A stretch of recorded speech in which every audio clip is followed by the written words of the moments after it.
Es un orgullo tenerlo y aparte es un orgullo cordobés porque es de acá y ha venido a Carlos Paz desde hace más de 2 décadas a colaborar con este Carlos Paz en contra de aquellos que se han intentado apropiar del agua y de los suelos nuestros. La idea era generar este debate democrático, que para nosotros no existe otra forma, que no es la que ellos aplican, pero sí es de la que ellos cobran. La idea era que estuvieran acá para que debatan con él y con ustedes y le podamos hacer todas las preguntas que nos han escondido durante todo este tiempo y poder darle la oportunidad de que Raúl, en nombre nuestro, también diga lo suyo.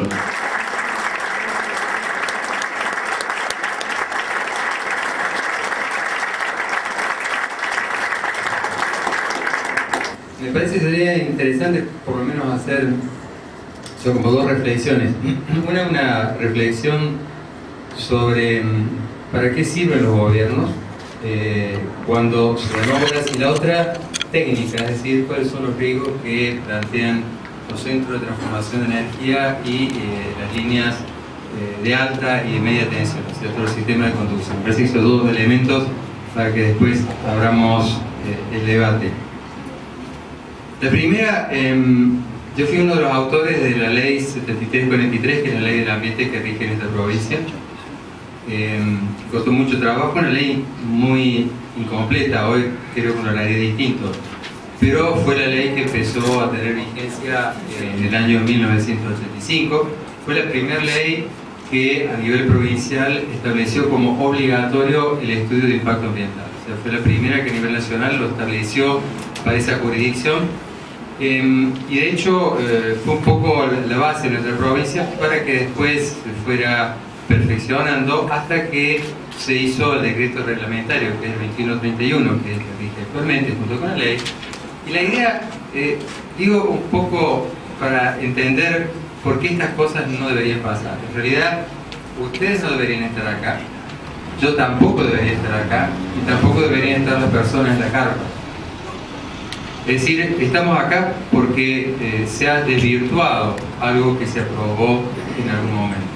Es decir, esa es la primera reflexión que me parece importante. El sentido de que hubiera evaluación de impacto ambiental se llama al procedimiento administrativo por el cual para una cierta obra o un cierto servicio pasa por un mecanismo y se le da la autorización, se lo niega o se lo autoriza con condiciones. Básicamente ese es el sentido. Era tratar de que no pasara lo que venía pasando permanentemente, que se hiciera una obra, un servicio y terminaba afectando a las personas o afectando la salud de esas personas. Ese es el sentido.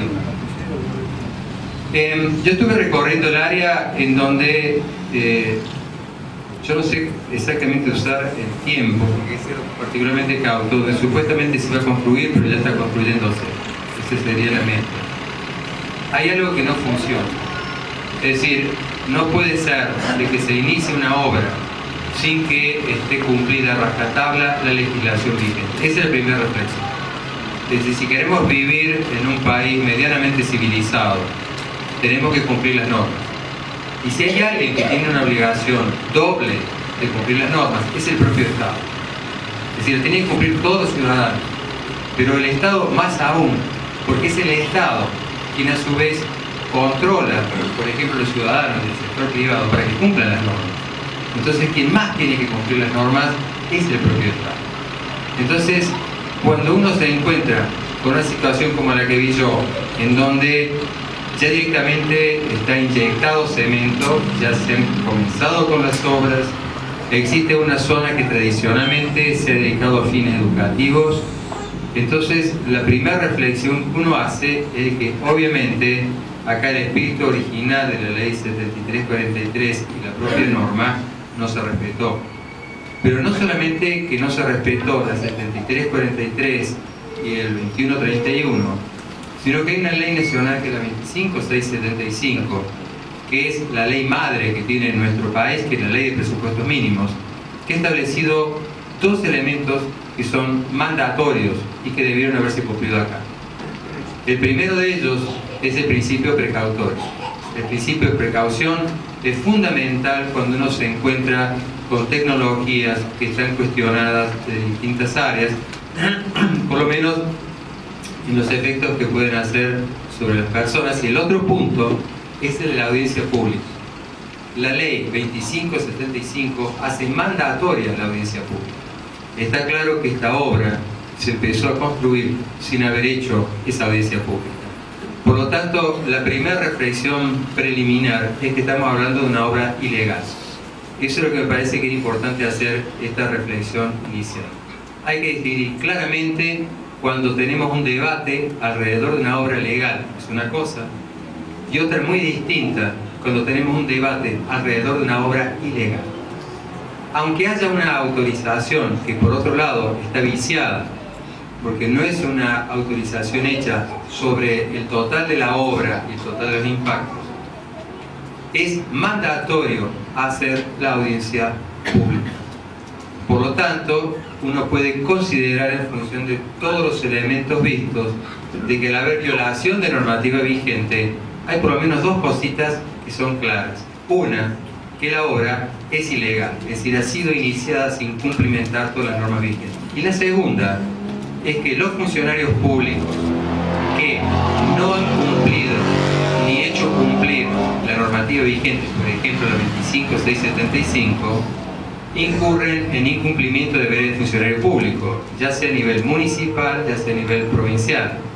Esto es, ese incumplimiento está previsto en el artículo 148 del Código Penal. Eso me parecía como una reflexión para aclarar que nosotros estamos hablando, en este caso, estamos haciendo un debate, pero en base a una obra absolutamente improlija que no se ha hecho siguiendo los elementos mandatorios de la legislación.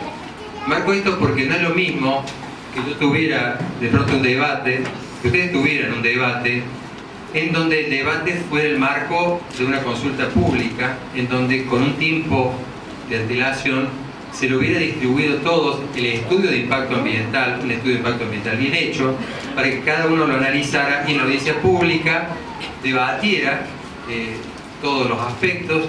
Entonces uno allí puede tener una posición tomada. Esto no se ha hecho, por lo tanto lo que yo voy a hacer es hacer un poco una reseña de cuáles son los impactos, sobre todo de salud, que tiene el sistema de transformación y sistema de conducción, pero sobre un proyecto que básicamente es ilegal.